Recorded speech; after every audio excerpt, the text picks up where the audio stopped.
Het Cambuurjournaal wordt mij mogelijk maken door bouwgroep Dijkstra Drijsma en Wierdaai Partners Vermogensbeheer.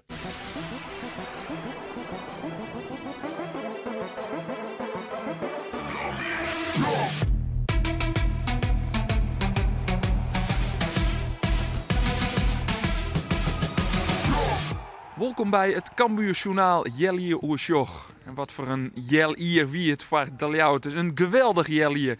Met hele mooie wedstrijden, goed voetbal en een heel soort goals. De eerste seizoenshelte die begon voor de Ljouters op 26 juni. Doen we in Kwajum de allereerste training. Trainer Henk de Jong kan op de eerste training al verskaten naar je spelers welkom jitten. Onder haren verdiener Kelvin McIntosh, het duo dat vanuit Jong AZ oerkomt, Jamie Jacobs en Mees Hoedemakers, en Mitchell Paulussen. De Jong is blij om weer te beginnen bij Cambuur. Heerlijk. Ja, veel gewoon hartstikke goed. Heerlijk. Is het een moment dat lang naar uitzoen hast, al een week? Ja, de een week wel. Hè. Daarvoor ging het natuurlijk geweldig bij de Graafschap. Maar nou wie dat gebeurt en dan wil je graag hierheen. De eerste wedstrijd is zoals gewoonlijk in DTD. Daarin scoort nieuwe speler Jamie Jacobs zijn allereerste goal in het geel-blauw. In de tweede helft zwaar het Stanley Akkooi bij deze heerlijke goal mij voor de 8-0 overwinning. Cambuur ziet het nog een spits en die wordt een week later presenteren in de persoon van Robert Muren. Een nuchtere Volendammer, 30 jaar oud, getrouwd, 1 dochtertje en heel blij dat ik bij Cambuur mag voetballen. Het is een gouden jongen, dus ja, daar ben ik wel heel wies mee. En de groep ik, ja? Orenspelers die het verslijn worden binnen Erik Schouten, Giovanni Korte en dit duo. Keeper Sonny Stevens en verdediger Doke Smit. Die laatste stapt oer van grote concurrent SC Heerenveen. Natuurlijk ga ik niet ontkennen dat de rivaliteit ook er is.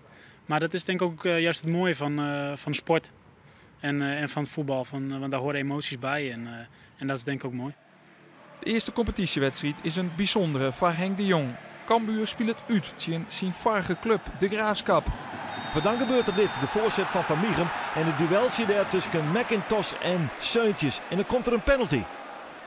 Het cadeautje weer uitpakt toch El Jebli. In de blessuretijd van de eerste helft zet hij de Graafschap op een 1-0 vastsprong. En dat is toch een klapje voor de Ljouters. En Sableau te druk erop en komt die bal op en hij bij de linkerkant. En daar is het Jesse Schuurman. En die, ja wat doet hij eigenlijk? Vanaf de achterlijne tikt hem er zaad door de voeten van McIntosh in. Die had hem misschien gewoon rekken, dat zou het een eigen goal wezen. En dus eindigt het verhaal bij de Graafschap in een 2-0 overwinning voor de Doetinchemmers. De speelt in een goede ploeg, dat wist van tevoren. Er zitten een hoop jongens in die weten hoe het werkt in het betaalde voetbal. Nou, daar hebben we wel moeite mee. Na de minnenstad tegen de Graafschap is de vraag hoe het antwoord van Cambuur is tegen Go Ahead Eagles in de allereerste thuiswedstrijd. De staat is goed van Cambuur, want binnen no time krijgen de Ljouters een strafschop. Dit is een overtreding op Calon en Robert Muren maakt het zijn eerste doelpunt voor Cambuur. Voor het skofte wordt het dan echt nog 2-0. De voorzet van de rechterkant. Kim binnenkop weer terug de onvierder Erik Schouten. Hij zet Cambuur op een 2-0 voorsprong nog voor het skoft dus. En dat wordt 3-0 na het skoft. Dit is Robert Muren met zijn tweede strafschop. En de 3-0 voor Cambuur. Het wordt uiteindelijk een grote overwinning, want met dank aan goals van Jamie Jacobs. En ik nog Ragnar Orad Mangoen, de laatste, een hele mooie, wint Cambuur. Maar liefst 4-0 van Go Ahead Eagles in de allereerste thuiswedstrijd. Je doet weer ouderwets, hè? Het publiek, ja, weer gewoon de 12e man. Hè? Van seconde in en dat mag ik overbrengen. En dan hadden die jongens echt geweldig die. Dat is waar we voor spelen, dat de meesten het leuk vinden. In speelronde 3 speelt het Cambuur op een topper. Het gaat op Besite bij NAC Breda. Bij Cambuur worden 2 goals aangekaart. De thuisploeg die is wel effectief. Hier komt de kwarte corner van NAC Breda. Komt van de voeten van Massad en poem. Daar in één keer is hij vrij. Ivan Ilic, een van de 2 broertjes Ilic die het in het team van NAC spelen. En hij kopt de bal achter Sonny Stevens. En zo kan Cambuur Maar tastien dat er een doelpunt valt, weet je eigenlijk net zo bot op rekken hier, omdat de Ljouters de zaak goed onder controle hielden. En dan wordt Cambuur in de achtervolging. En dat is net prettig voor zelfs. Maar toch, de Ljouters komen er weer uit. Hier is het weer een mogelijkheid voor Cambuur. Gaat hij erin? Gaat hij er net in? Ja, hij gaat erin. Het is weer Robert Muren die het van de tweede keer scoort. Maar hij stier de spul. En dat betekent dat ik deze tweede goal van Muren, hoe is het mogelijk ook had wat. Daar is Henk de Jong het net maar eens. En voor deze actie krijgt hij de rode kaart van een skeertjochter. Misschien zit ik fout, maar Sas zeg ik het en dat vreeg ik aan de grensrechter, dus ik die Sa. Maar ik ga geen ruzie met de scheidsrechters verder net. Maar ja, misschien maar mij dan rode kaart. Ik meen dat ik gele kaart kreeg. Henk de Jong wordt voor 1 wedstrijd scorst en dat betekent dat Cambuur tegen FC Den Bosch onder leiding staat van Sander van der Heijden. Ja, ik heb gewoon heel veel zin om eindelijk thuis hier, hopelijk voor een volle bak, een heksenketel, gewoon de eerste 3 punten hier binnen te halen dan. Isaac Calon. Als de rap is, dan is er van geen bij te houden. Komt uit de voorzet, we doorrekken. En bij de tweede pil kind Jamie Jacobs de bal binnenwerkje. Hij zet Cambuur al na 6 minuten op een 1-0 voorsprong. Kelvin McIntosh werkt de bal net goed voort. De voorzet kan komen vanuit de linkerkant van Abdullahi en Danny Verbeek. En hij zit volgens vrij en maakt het er na 29 minuten 1-1 van. En dan komt Ragnar Orad Mangoen in het veld bij Cambuur. En hij is voornamelijk belangrijk. Hier met Paaske op Jordi van Delen. Die gaat onderuit. En dit is voor Cels een 100% strafschop. En er is maar 1 man van Cels die penalty niet meer kent. Dat is Robert Muren. En hij doet dat Likas Twawikeling weer hartstikke goed. Ik nou gaat de strafschop erin. En Muren zet Cambuur weer op voorsprong. En dan is Oppenij Orad Mangoen belangrijk voor Cambuur. Hier is de voorzet en hier is de try hier van Oppenij Robert Muren. Een spitse goal is dit. Maar dan komt Den Bosch hier met Danny Verbeek. Tino David Sambisa gaat er boeten om. Gaat wel heel makkelijk om Sambisa voorbij. En zit dan uiteindelijk de try 2 binnen. 6 uit 4. Ik denk dat je dan van tevoren gewoon had gezegd van nou dat is een prima start. En ik denk ook dat we hier nu staan en dat we de wedstrijden die we gewonnen hebben ook wel terecht gewonnen hebben. We hebben de Graafschap terecht verloren, zo simpel is het ook. En NAC hadden we misschien een puntje verdiend, hè? Zo eerlijk moet we ook zijn. Maar 6 uit 4 met dit programma, daar moeten we heel tevreden mee zijn. Eind augustus helpt trainer Henk de Jong dan een oude bekende naar Ljouwert. Verdierener Sven Nieuwpoort komt oer van de Graafschap. Naast Nieuwpoort helpt Cambuur op de slotdij van de transfermarkt Giacinho Antonia. De onvaller komt oer vanuit Cyprus. En mijn keuze was gewoon zo van, als ik terugkom naar Nederland heb ik zo'n goed gesprek met ze gehad en een bepaald gevoel gekregen uit gesprek ook met andere mensen. Dat ik gewoon lekker bij Cambuur gewoon het plezier wat ik eigenlijk in Cyprus ben verloren terug wil. Nog zonder de blessure Antonia speelt Cambuur op een uitwedstrijd. Dit keer tegen Telstar. De vrije trap is van Robin Mauleux. Komt voor de voeten van Mees Hoedemakers die het uiteindelijk kent. Dat schot wordt van Lino Arhelle. De onval gaat terug. Robert Muren brengt hem voor. En daar is hier Jamie Jacobs die het zijn derde doelpunt van het seizoen maakt. Hier komt Stanley Akkoy in balbezit. Een invaller. Hij shut uit de Bangura. Een horen invaller oerkaam is. En die bleut heel cool. 1-1 met Anthony Swolfs, de keeper van Telstar.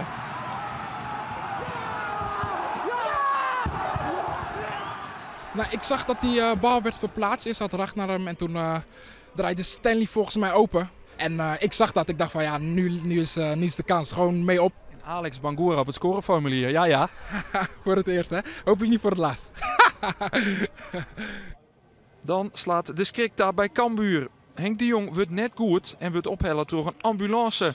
Hij mist 2 trainings, maar zit in Helmond Sport wel weer op de bank. Die mensen gaan geweldig op mijn pas in het MCL en zieken en ambulance ik. Ja, en dan jongens word ik behoorlijk griepig. Dus we denken dat daar wij komen is. En verder is alles goed. Ik ben hartstikke goed naar huis. Dus een mooie check-up en daar ben we weer. Je viel on alles. Er zit een doelpunt om te komen. Misschien wel na 18 minuten als de dieptepaas van Mauleux op Robert Muren komt. En ja, daar zit het erin. Het is 1-0 voor Cambuur. Op een Isaac Calon die naar binnen komt. Nou jouwt hij de voorzet. En daar is hier Jamie Jacobs die er 2-0 van maakt na 29 minuten. Helmond Sport had dan nog geen 1 keer op goalsketten. En dat bad ik net. Sterker nog, het wordt 3-0. En voor dit doelpunt, daar kun je alleen nog maar even stil voor wezen. Wat docht Ragnar Orad Mangoen dat geweldig. Een heerlijke stift. De mooiste goal van De Jong. En hij maakt er 3-0 van. En dan is er nog maar een jelloere spelen. Daarna gaan de Leeuwers verder, maar werd ze eindigen binnen in de eerste helft. Dit is Robin Moulin. Die krijgt een heel soort romte om te draaien in het strafschopgebied. En hij maakt het zijn eerste doelpunt van het seizoen. En de 4-0 voor Cambuur. En dan zakt het Cambuur een beetje in. Zeggen we dat Helmond Sport, hij gaat een oren spelen, eigenlijk de eerste echte kans krijgt. De voorzet aan de linkerkant is van Bodie Brusselers. Komt op de holle van Orhan Zeepaar. En die redt de eer voor de gasten uit Noord-Brabant. Delano laat dan maakt het de 4-4 en hij zet de eindstand op het scorebord. Ja, dit is Cambuur voetbal, vind ik. En er gaat ook wel heel veel mis. Maar dat jet ik ben. Maar dan ben ik hele grote vlagen. Dat het prachtig is om te zien. En dat het volop aanval is en vol druk. En nou, ik denk dat dit bij Cambuur is. En dat vind ik zelf ook. Daar heb ik altijd mooi van. Mijn hele leven al. Voor Cambuur wacht het dan de lastige uitwedstrijd in Jong PSV. En dat duel wordt na een oeren nog lastiger. Dit is dom. Dit is oliedom van Moulin. Die zijn tegenstander onderuit kegelt en ja, daarmee de rode kaart krijgt. En dan moet Henk de Jong reorganiseren. En dan krijgt Cambuur de corner van Hoedemakers. Komt voor bij Korte. Die krijgt hier de bal. Die draait en die draait. Kan hij zitten? Kan hij net zitten? Ja, hij zit al. Weer die maten voortwerk. En daar! Jawel! Kelvin McIntosh. 3 minuten na de rode kaart van Moulin is het de centrale verdediger van Cambuur die het op curieuze wijze de 1-0 van Cambuur om weer te tekenen. Dit zou de 4e oorwinning op Riegen worden, want daar is het eindsignaal van Skeertje Blank. En Cambuur die pakt 3 prachtige punten, maar dank aan dat curieuze doelpunt van Kelvin McIntosh. In de kluts kwam hij omhoog en ik stond met mijn rug naar het doel. En ik denk het enige wat ik kan doen is zo'n omhaal maken. Ik weet niet hoe hij eruit zag, maar hij zit erin. Nou, we hebben gezegd het was niet te Van Basten, maar hij zat er wel lekker in. Ja, dat bedoel ik. Dan vind ik hem nog mooier zelfs. De volgende tegenstander is FC Volendam en dat is een bijzonder duel. Sipke Hulshoff wie 14 jaar werkzaam bij Cambuur en is nu assistenttrainer van Wim Jonk bij het andere Oranje. Voor mij is deze wedstrijd wel heel speciaal. Het is net voor de jongens, maar voor de jongens is het een van de 28 wedstrijden. Voor mij is het speciaal omdat ik natuurlijk heel veel meestal met zien kom, die ik al jaren ken. Dus dat maakt het wel heel speciaal. Maar als aankomende vrijdag die fluit wordt, ja, dan wil ik heel graag van Cambuur winnen. Cambuur komt daarna een liedskwartier spelen uit via Isaac Calon. En dan is het voortdurend gevaarlijk, want dat is de man in vorm. Hij speelt het naar Sambisa en let op deze bal van Stanley Akkoy op Jamie Jacobs. Hij is perfect. En Jacobs liet de keeper van Volendam kansloos met een schot in de 4e hoek. En Cambuur profiteert dan van de flaters bij Volendam. Let eens op. Oh, Marco Tol, wat doet hij hier? Isaac Kalonkin terug. En die gaat hier naar de groen. Dit is vanzelfs een strafschop.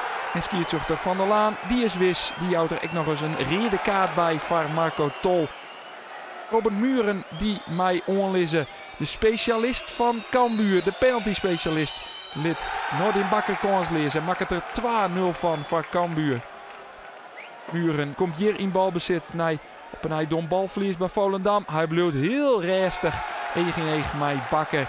En viert het feestje. Hij zet Cambuur op slag van rest op een 3-0 voorsprong. Muren, oh wat gaat hij makkelijk voorbij zijn verdienende. Een haast identieke situatie als bij de 3-0. En ik no bloedt er cool. Ik no scoort er. Het is zijn 3e doelpunt van dit seizoen. Dit was toch wel genieten, moet ik zeggen.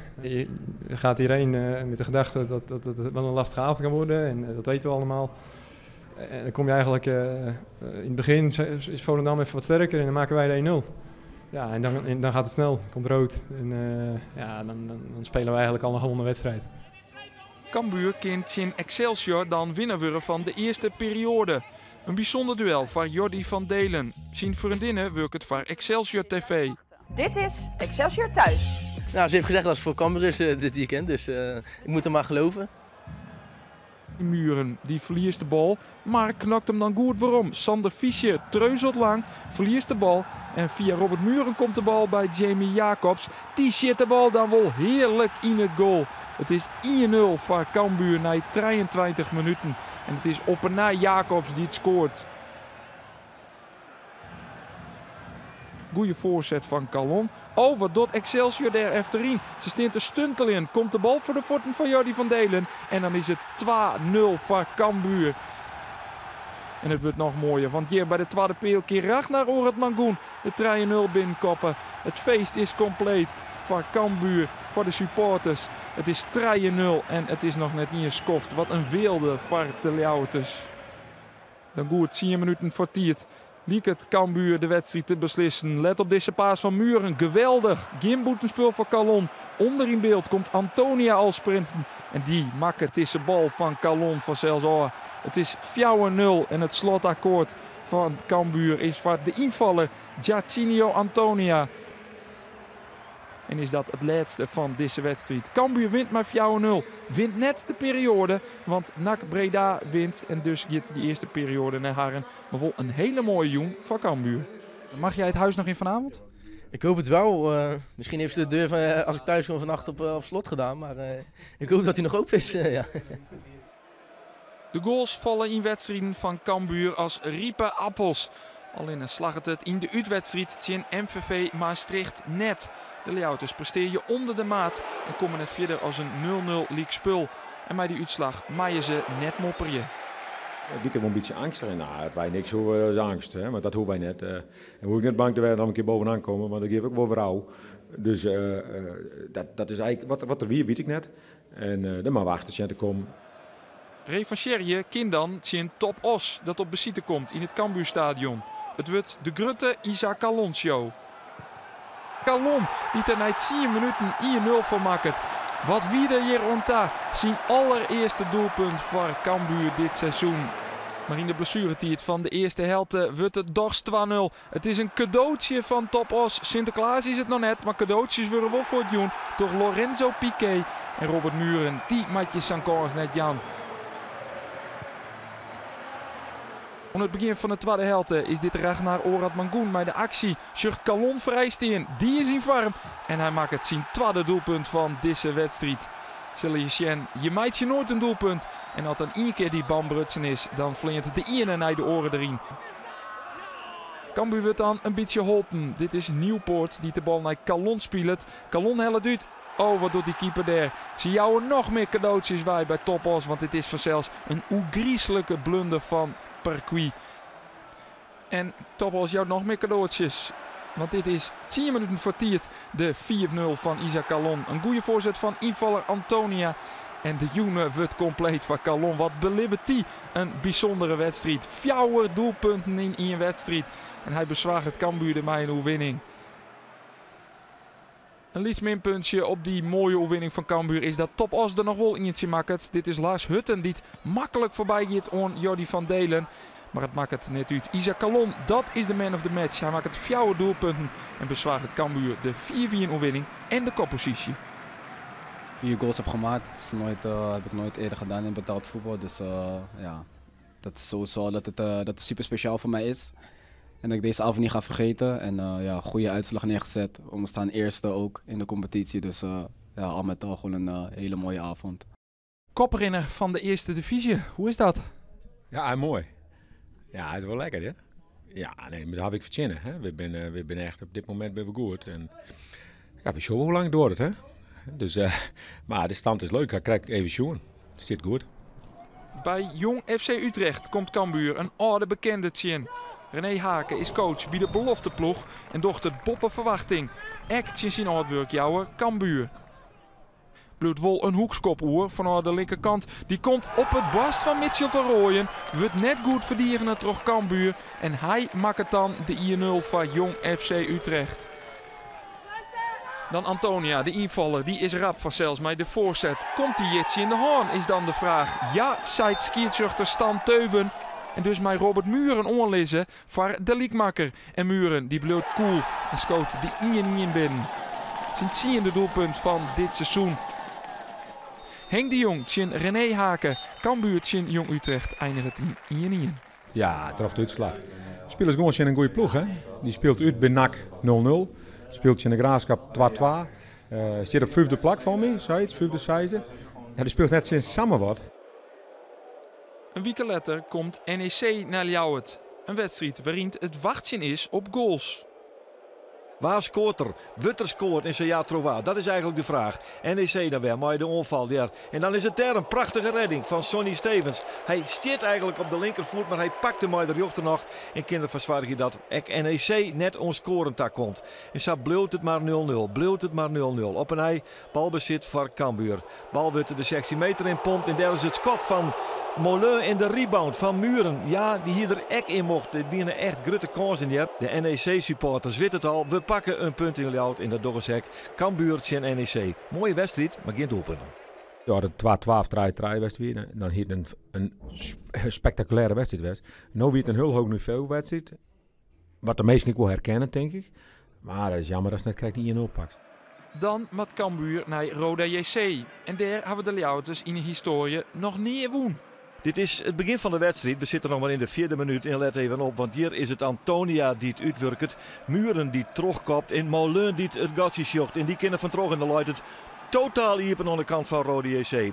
Prima oerzicht van Molen. Brengt de bal bij Jacobs. Die zocht dat de keeper kiest voor de kwarte hoek. En schoot hem in de lange. En binnen 4 minuten zit Cambuur op een 1-0 vastsprong. Prima uitgangspositie.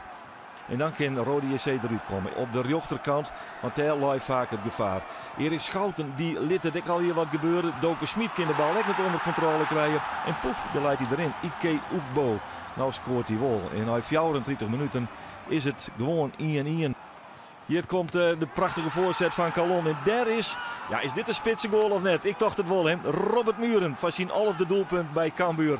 En Cambuur wint met 2-1 in Kerkrade. En dat hadden ze in de historie nog nooit gedaan.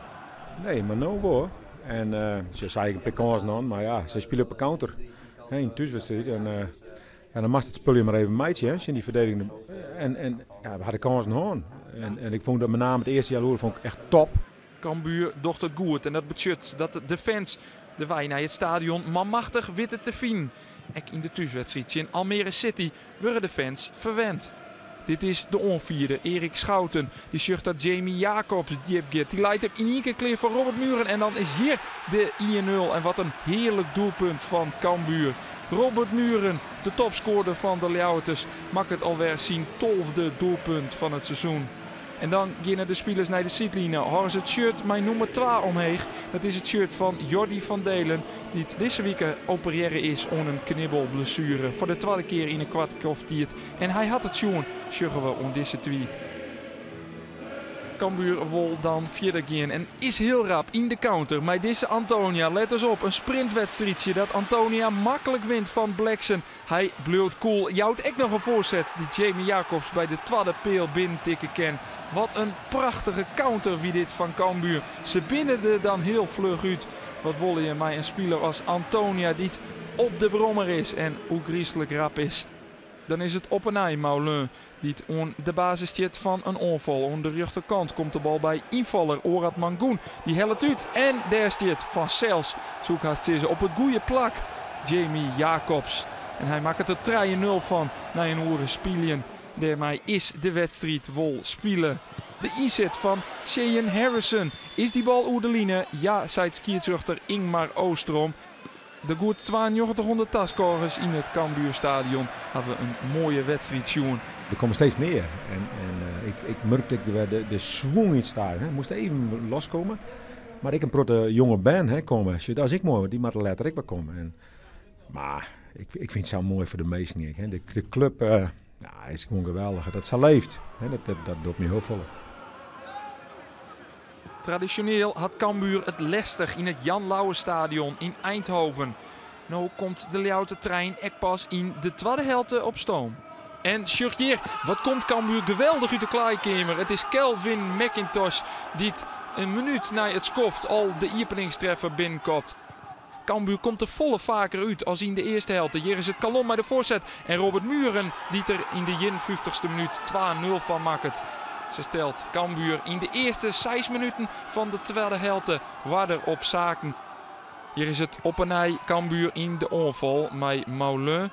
Die Stanley Akkoy vindt. Hij is de vervanger van Jamie Jacobs. De bal komt bij Mitchell Paulussen. En oh, wat een heerlijk doelpunt is dit. Van de invaller. De man die het in het skoft, in het veld kwam. En zijn invalbeurt bekroond met een doelpunt. Ik heb hem nog niet teruggezien. Dus ik denk Ik denk dat het een hele mooie goal was. En ja, het moment dat ik hem raak weet ik eigenlijk al van ja, deze zal wel eens de bovenhoek in kunnen vliegen. Maar ja, volgens mij zat hij er aardig in. Ja, je deed het ook bewust denk ik, hè? Die bal die bovenhoek in krullen. Ja, hij kwam goed aanrollen en ja, vanaf die kant is het gewoon lekker om de lange hoek te zoeken. Dus het was wel echt een bewuste. Ja. Een 3-0 overwinning en dan ga je met een goed gevoel naar de volgende wedstrijd. Die is thuis tegen Jong AZ. Hier gaat de ploeg al de fout in. We zitten nog maar in de 3e minuut en daar is het Felix Andrade Correa. Onvalwerk van Cambuur oer de linkerkant. Molen weer naar Mitchell Paulussen. Paulussen zegt dan dat Sambisa gaat. Sambisa gaat hem voor. De kopbal waarom is Van Muren en boem. Daar hangt hij. Ja, mooi. Stanley Akkoy scoort van Cambuur. En daar is hij weer op de brommer. Isaac Halon ping via de onderkant van de latten en hij hijst hem erin. En dan is het binnen 2 minuten een omdraaid verhaal. Van 1-0 achter naar 2-1 voor. Hier wordt de bal rondspelen op de eigen keeper Rodi de Boer. En dan gaat het mis. De Boer die speelt de bal naar de linkerkant. Dan wordt Oosting onder druk zet. Terug Orad Mangoen. Ja, is het een overtreding of net? Nee, ze zei skiert op de Ruperti. En dan is het een kwestie van breed lezen. En dan zit hij, was hij 14e. Robert Muren. En zo pakt Cambuur een belangrijke oorwinning tegen Jong AZ. Ja, op het juiste moment scoort en als het moeilijke wedstrijd winst, dan begint het wel echt goed te worden. De koprenner gaat op bezite bij de nummer laatst, want dat is FC Dordrecht. Ze hebben nog maar 1 oefening behellen. Dan komt uiteindelijk de bal voor de voeten van Robin Molen. En voor hem is het net zo dreig om de openingstreffer te maken. 1-0 voor Cambuur in de 22e minuut. Marques, dat is een specialist. En dat liet hij hier zien, want hij maakt het de 1-1 uit de strafschop dus. Op 2 minuten na de openingstreffer van Cambuur. Maar het gaat bij Cambuur wel aardig gemakkelijk. Sjeur, Mees Hoedemakers, wat een romte krijgt hij om trot erin om u te heljen en om de 2-1 van te maken. Cambuur profiteert van FC Dordrecht dat totaal net agressief is op die bal. Mees Hoedemakers die scoorde al. En hier brengt hij de bal nog eens voor. Komt de bal voor de voeten uiteindelijk van Kellyan van der Kaap. En die maakt het er 3-1 van. Het is een mooie paas hier van Jamie Jacobs op Robin Molen. Maar het schot in 1 keer dat er ingaat. En het budget de fjouwer in voor de Ljouwertes. Dit is de Rugsbek Gronsveld, maar een heel aardig doelpunt. Hij zit de bal in de 4e hoek. Het budget de fjouwer 2. En dat is de eindstand. De jongens die ben ik gewone jongens. En we zeggen we gaan terug aan de Wolwijk. Maar toch sloept er wat in, wat makkelijkheid. Nou, gelukkig ben ik gewone meisje. De aanvoerder van de winterkampioen van de Eerste Divisie, hoe klinkt dat? Dat klinkt heerlijk. Ja, dat had ik niet durven dromen eigenlijk aan het begin van het seizoen. En als winterkampioen speelt het Cambuur dan tegen Jong Ajax, wat de nummer 2 is van de Eerste Divisie. Cambuur is de beter in de beginfase, krijgt echt de meeste kansen, maar het is toch echt Jong Ajax dat op vastsprong komt. De bal komt bij Brian Brobby en die is wel heel cool, 1-1 met Sonny Stevens. Hij maakt het aan Jelloeren de 1-0. In de tweede helft krijgt Cambuur dan kansen op de liekmakker via Robin Molen en Robert Muren. Maar het is Jong Ajax dat de wedstrijd beslist uit een counter. De bal komt bij Sontje Hansen, die een heel mooie passeerbeweging in de hoers had. De 2-0 van Makkert. En daarmee verliest Cambuur voor het eerst zo'n 15 wedstrijden. Ik denk dat we goed hebben gespeeld, maar toch verdiend verloren. Ja, dat is dan eigenlijk wel weer een gekke conclusie, maar wel een ware conclusie. Ja, eigenlijk is het gek. Maar ik denk als we dit kunnen brengen, de rest van het seizoen, dan moet het wel goed komen, denk ik. Het KNVB bekertoernooi brengt voor Cambuur in de eerste ronde een wedstrijdje in amateurclub Goes. Die wordt met 4-0 woen. En daarna wacht het een heel mooi affiche thuis in Feyenoord. Nou, een prima eerste helft van Cambuur. Die tegen Feyenoord in 0-0 eindigen. Krijgt de Ljouters in de 60ste minuut. Het Littepenoors. Wel een prachtig doelpunt trouwens van Steven Berghuis. Hij krult hem om 2 verdedigers van Cambuur hinnen. Schouten en McIntosh. En de keeper Stevens is dan kansloos op dit prachtige doelpunt. En zo komt Cambuur toch weer op achterstand in Feyenoord. Maar een paar minuten later is het raak voor Cambuur. Want deze overtreding op Ladan, dat is voor zelfs een penalty. En die wordt benut, toch? Jawel, Robin Molen, de Fransman in dienst van Cambuur. En zij is er weer hoop bij de Ljouters op een goed resultaat in Feyenoord. Want deze penalty zit er dus prima in. Maar dan in de slotfase van de wedstrijd krijgen de Ljouters nog eens een keer het lid op een oor. Het is weer Feyenoord dat uiteindelijk gewoon een langstijl loopt in Cambuur. Hier is de voorzet van de linkerkant. Het oerstapje en daar is de centrale verdediger Marco Senesi. En via de binnenkant peel in de reg van Doken Smit weet Feyenoord dan toch nog de overwinning in de slotfase te pakken te krijgen. Cambuur verliest weer van Feyenoord. Wil ze jocht op de overwinning.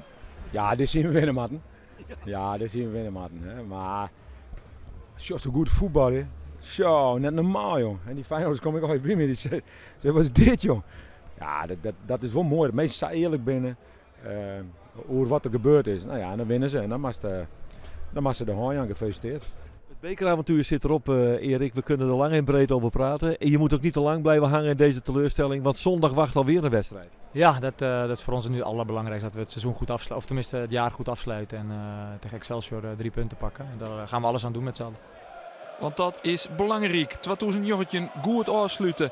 En dat is wat Cambuur docht. Want in de beginfase krijgt de Ljouters een strafschop. Robert Muren maakt het zijn 15e doelpunt van het seizoen. En scoort de 1-0. De 2-0 komt nog binnen het Jeloeren. De perfecte voorzet is van Robin Moulin. En die bal komt op de holle van Jamie Jacobs. Nog geen 30 minuten spelen dus. En al een 2-0 voorsprong voor de ploeg van Henk de Jong. Wat een luxe.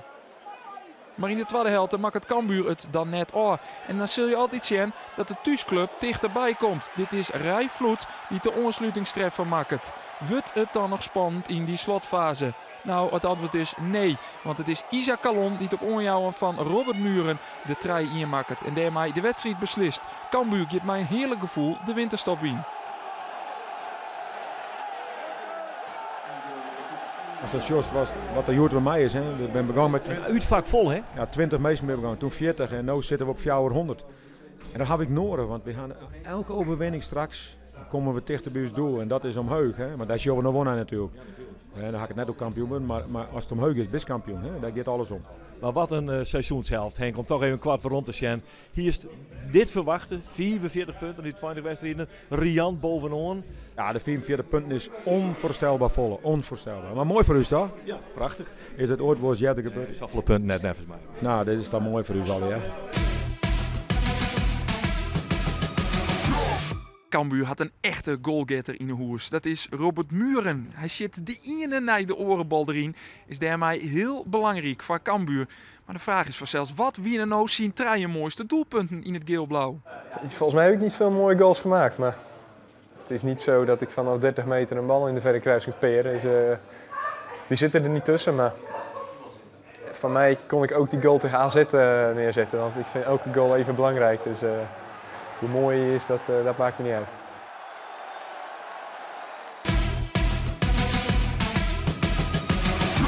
Dan doen we Roda op 3. De 2-1 was dat, geloof ik. Dat ik bij de eerste paal kom en dat ik hem in het dak van het doel binnentik. Ja, echt een spitsengoal natuurlijk.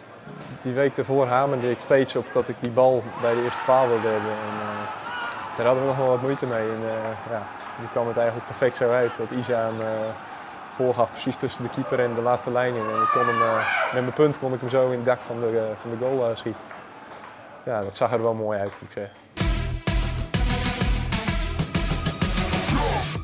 Almere op 2, die heb ik gekozen omdat dat een wereldaanval was. Het is gewoon uit het boekje. Precies hoe we willen spelen met vanuit achteruit, diepgang van Jamie. Perfecte bal van Erik, geloof ik. Hij legt hem ook perfect terug en ik schiet hem perfect binnen, dus uit het boekje.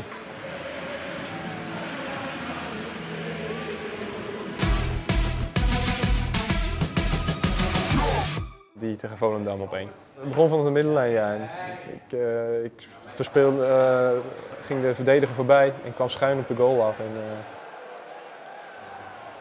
Ja, ik leg hem in het verre hoekje. Dat is natuurlijk dat is een mooie goal. Was dat dan ook nog extra omdat het tegen Volendam was? Daarom zet ik hem ook op 1. Wat was het voor een eerste seizoenshelft voor jou? Ja, ik denk dat we niet verwacht hadden dat we het echt zo goed zouden doen. We wisten wel dat we een leuk ploegje hadden en dat we mee konden draaien. En, in principe hier thuis hebben we achteraf na elke wedstrijd dan zeiden we tegen elkaar van jezus, wat ging het eigenlijk weer makkelijk. Muren wordt beste speler van de tweede periode en scoort 15 goals. Op hoeveel eindigt het er? Ja, dat kan ik natuurlijk nooit zeggen, maar ik hoop dat als we in deze lijn doorgaan qua hoe we spelen, dan moeten er nog 10 bij, minimaal. Dit wie een oersjoch van de eerste seizoenshelte van Cambuur. En het wie dus een geweldige eerste seizoenshelte die de Lyauters besluiten als koprenner van de eerste divisie.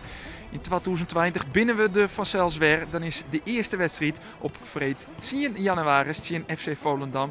Het shirt dat er dus op 9 januari weer een Cambuurjournaal is. Een hele goede inwisseling en graag onttak hier. Het Cambuurjournaal waard mij mogelijk maken door bouwgroep Dijkstra de Rijsma en Wierda en Partners Vermogensbeheer.